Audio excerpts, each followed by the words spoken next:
सर्वप्रथम तो हम प्रवीण जी के विराट व्यक्तित्व और महान कृतित्व को प्रणाम करते हैं। प्रवीण जी निसंदेह हमारे शहर के गौरव रहे हैं, हमारे शहर की शान रहे हैं पत्रकार के रूप में। पत्रकारिता का गढ़ रहा है कानपुर। ये जो बात इन्होंने अभी कही शिव साहेब मिश्र जी ने, पिछले साल एक समाचार छपा, कोई महाशय जो प्रवीण जी से बहुत प्रभावित थे, उन्होंने ये दावा किया कि कानपुर के पहलवान और पहलवानी, ये पुस्तक प्रवीण जी ने लिखी थी और वो नारायण प्रसाद अरोड़ा जी ने अपने नाम छपवा ली। ये सरासर निराधार, मिथ्या और झूठी बात। प्रवीण जी भी पहलवानी में दिलचस्पी लेते थे। प्रवीण जी, आज ईद का मौका है, प्रवीण जी अरबी फारसी के विद्वान थे। विभिन्न विधाओं में उन्होंने लिखा। सुमित्रा में कुरान शरीफ पर उनकी एक लेख माला छपी, जो आज ईद के मौके पर मुझे याद आती है। जागरण में उनका एक उपन्यास छपा था, धारावाहिक राज तिलक। लेकिन ये कहना कि प्रवीण जी की लिखी पुस्तक अरोड़ा जी ने अपने नाम से छपवा ली, ये समाचार भी छपा था पिछले वेश से एक अखबार में, ये सब समाचार गलत था, निराधार था, असत्य था, मिथ्या था। नारायण प्रसाद जी अरोड़ा में और प्रवीण जी में एक पीढ़ी का अंतर था कम से कम। प्रवीण जी, हमने आपसे निवेदन किया कि इस शहर के जो महानतम पत्रकार हुए, इनमें से एक रहे। कानपुर में पत्रकारिता की शुरुआत सन 1885 के आसपास हुई और बाबू सीताराम ने पहला अखबार, दैनिक अखबार हिंदी का निकाला था, भारत हो गए।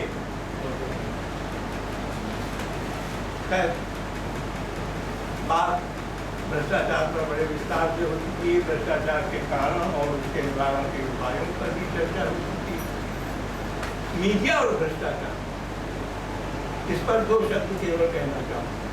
कुछ लोगों ने शिकायत की कि मीडिया राष्ट्र भर प्रभावता है, अखबार राष्ट्र भर देते हैं, इलेक्ट्रॉनिक मीडिया राष्ट्र भर देता है। तो मीडिया सर्व्स यू, आप जो what media serves you what you desire, what you wish. आप, मैं बहुत से लोगों को जानता हूँ कि अखबार उठाते हैं तो पहले राष्ट्र भर देखते हैं, खबरें नहीं पढ़ते, खबरें बाद में देखते हैं। और आप मीडिया के लिए कंज्यूमर हैं, आप मीडिया के लिए कंज्यूमर हैं और दूसरी ओर मीडिया खुद भी कंज्यूमर है। कागज इस्तेमाल करता है, स्याही इस्तेमाल करता है, वर्कर्स, तो मीडिया कंज्यूमर भी है और आप उसके कंज्यूमर हैं। आप मंदिर जाते हैं तो वहाँ बोर्ड लगा होता है, जूता चोरों से सावधान, आगे नहीं लिखा होता है मंदिर प्रबंधकों की जिम्मेदारी नहीं, जूता चोरों से सावधान। आप मंदिर जाते हैं तो नया जूता पहन के गए तो फिक्र लगी रहती है कि कोई जूता चोर मार न ले जाए, मंदिर की कोई जिम्मेदारी नहीं, मंदिर के प्रबंधकों। मीडिया की लाइफ लाइन है विज्ञापन। विज्ञापन मीडिया के जीवन का आधार है, चाहे वो प्रिंट मीडिया हो चाहे इलेक्ट्रॉनिक मीडिया। इलेक्ट्रॉनिक मीडिया भी और प्रिंट मीडिया विज्ञापन तो देते हैं, जैसे सिगरेट के पैकेट में लिखा रहता है smoking is injurious to health. Cigarette बनाने वाली कंपनी की कोई जिम्मेदारी नहीं। वैसे ही इलेक्ट्रॉनिक मीडिया और प्रिंट मीडिया, आप दोनों आपको सावधान करते हैं कि हम जो विज्ञापन दे रहे हैं उसमें हमारी कोई जिम्मेदारी नहीं है, आप इसकी स्वयं पुष्टि कर दीजिए।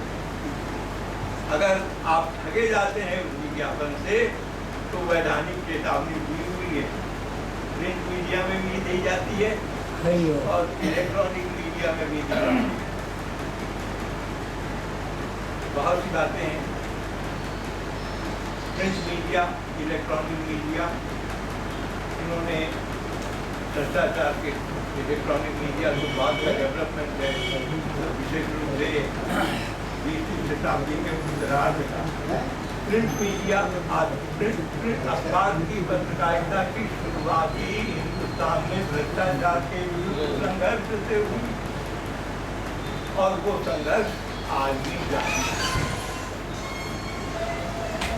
तो चाहे ये 2G स्कैम हो, चाहे NRHM हो, चाहे मुद्रा जी का कांड हो, मुझे तो याद आता है, मैंने अध्ययन किया 1949-50 में नवजीवन जैसे अखबार पंत जी की सरकार को फटकार लगाते थे कि ब्लैक मार्केटियर्स से, मुनाफाखोरों से समझाओगे, बात करोगे, समझा के उनको समझाने की कोशिश करोगे कि ये मानव विरोधी कार्य मत करो, मानवता विरोधी, तो वो नहीं मानेंगे, उनके ऊपर झंडा चलाओ। ये नवजीवन लिखता था, नवजीवन के संपादक लिखते थे। लेकिन आज भी मीडिया अपने स्तर पर भ्रष्टाचार के विरुद्ध संघर्ष कर रहा है।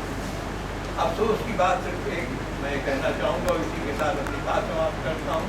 मीडिया अपने कर्तव्य का पालन कर रहा है। मीडिया एज ए होल, चाहे वो प्रिंट मीडिया हो, चाहे इलेक्ट्रॉनिक मीडिया हो, और चाहे सिनेमा हो, चाहे कठपुतली का तमाशा हो, सबका एक ही ध्येय, एक ही लक्ष्य है, मुनाफाखोरी। ज़्यादा से ज़्यादा मुनाफा कमाओ, जो चाहोगे वही मिलेगा। विज्ञापन छप रहा है, वशीकरण करा लो, मुकदमा जीत लो, नौकरी जीत लो, विज्ञापन छप रहा है, लेकिन मीडिया की कोई जिम्मेदारी नहीं है।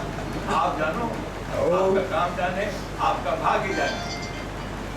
लेकिन फिर भी इसमें कोई शक नहीं कि मीडिया की बड़ी रचनात्मक भूमिका है, सृजनात्मक भूमिका है, और इस भूमिका को वो यथाशक्ति भरसक निभा रहा है। मीडिया पर आपका आंदोलन अगर उसकी हवा निकल जाती है, तो जो मीडिया जब उसमें हवा थी, जब वो आंधी की तरह चल रहा था आंदोलन, तो मीडिया ने कहा कि आंधी आई है, वैसी आंधी आई है जैसी गांधी के जमाने में आई थी। लेकिन जब हवा निकल गई और संपादक लिखता है कि हवा निकल गई, तो आंदोलनकारियों को क्लेश होता है, कष्ट होता है, जबकि यह हकीकत बयान, जबकि ये हकीकत बयान ही है कि उस आंदोलन की छाप पड़ी, प्रभाव पड़ा। लेकिन आज उस आंदोलन की वो जो आंधी आई थी, वो अंधड़ भी नहीं रह गया। तो मित्रों, मीडिया को ये ठीक है कि मीडिया पर आप निगाह रखिए,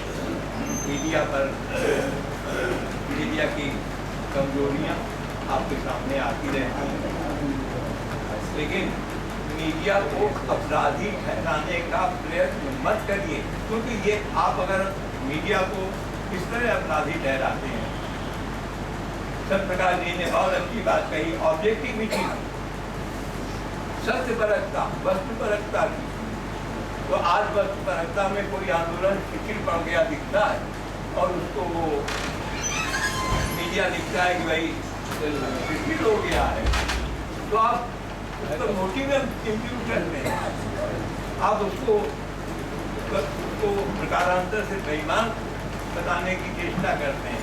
ये अनुचित है, और इस तरह की जो भी चेष्टाएं होती हैं उन सबकी मैं बहुत निंदा करता हूँ।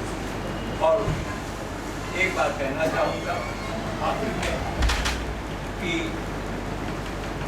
प्रेस काउंसिल ऑफ इंडिया जो प्रिंट मीडिया पर थोड़ा बहुत लगाम लगाए रखती है, 1992 में कितने अखबारों को सरकार लगाई थी, हमारे कानपुर लखनऊ के अखबारों को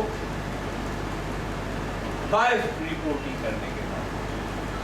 तो जरूरत इस बात की है कि प्रेस काउंसिल ऑफ इंडिया का सशक्तिकरण हो। अभी वो बगैर नाखून और बगैर दांत का शेर है, तो उसको नाखून और दांत दे दिए जाए। और इलेक्ट्रॉनिक मीडिया को भी, जो अभी प्रेस काउंसिल ऑफ इंडिया के पर्व्यू से बाहर है, और उसके जो वर्तमान अध्यक्ष न्यायमूर्ति मार्कंडेय कारकून मांग कर रहे हैं कि इलेक्ट्रॉनिक मीडिया को भी प्रेस काउंसिल ऑफ इंडिया के तहत ले आया जाए। इस मांग का हम समर्थन करते हैं और आप सबको नमस्कार करते हैं। भ्रष्टाचार की जड़ पर 2 लाइनें बहुत से लोगों ने कविताएं सुनाई हैं, मैं 2 लाइनें मैं भी सुनाता हूँ। भ्रष्ट नहीं, भ्रष्ट नहीं, दृष्टियाँ बदल गई, आंखें नहीं रही, आंखें सिक्कों में ढल गई। मित्रों, मैंने शुरू में कहा था कि इस मूर्ति संचालन योगेश एंड कंपनी कर रही थी। सदस्य योगेश ने अच्छा संचालन किया, हालांकि इन्होंने आगे अवसर दिया था और यही हुआ कि आज दादा को बोलना था, लेकिन ज़्यादा बोल गए। धन्यवाद देते हैं। और अब मैं निवेदन करता हूँ कांग्रेस से कि वो आज इस संदेश को धन्यवाद अर्पण करें।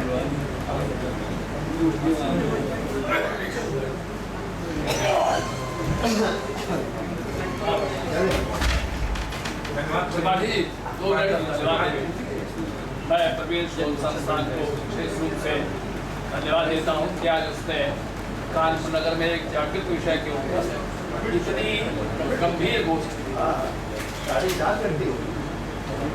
मजमा लगाना, भीड़ लगा करके भाषण दिलाना और उस भाषण के आरोह में ऊपर चढ़ करके मनमाने ढंग से बोलने की आदत नेताओं को प्राय होती है। और जो नेता बनने के प्रोसेस में होते हैं उनमें भी ये गुण आ जाता है कि जब कभी सभा में वो देखते हैं भीड़ इकट्ठी हो रही है तो उन्हें लगता है कि वो जो कुछ कहेंगे वो वेदवाक्य और उसको सब लोगों को पालन करना है। और ऐसा ही लगता है कि जैसे अन्ना के आंदोलन में भी कभी हुआ होगा। उन्हें लगने लगा कि लाखों लोगों की जो भीड़ है ये मेरे इशारे पर पूरे हिंदुस्तान को अमुक तारीख से बिल्कुल बदल देंगे। ऐसा कुछ नहीं, क्योंकि प्रत्येक आंदोलन की जो पृष्ठभूमि है वो जहाँ से उभर करके आती है वो अपनी जड़ों से ऊर्जा प्राप्त करती है। और यदि उसकी ऊर्जा संतुलित और समन्वित नहीं है तो अंत में उसका नुकसान जरूर होता है। हमारे मित्र ने एक बड़ी अच्छी घटना के बाद इशारा किया था कि एडमंड बर्ग के ज़माने में उसने वारेन हेस्टिंग्स पर मुकदमा चलाया और उस मुकदमे ने पूरे हिंदुस्तान के इतिहास को, इंग्लैंड के इतिहास को बदल भी दिया। और ये एक चरित्र उनका माना गया कि इंग्लैंड वाले अपने दुष्कर्मी लोगों पर मुकदमा चलाते हैं और उनको दंड भी दे सकते हैं। उसके पहले ट्राइब के साथ भी ऐसा ही हुआ था, बाद में उनको क्षमा कर दिया गया। और वारेन हेस्टिंग्स के साथ ये हुआ, उनको क्षमा कर दिया गया।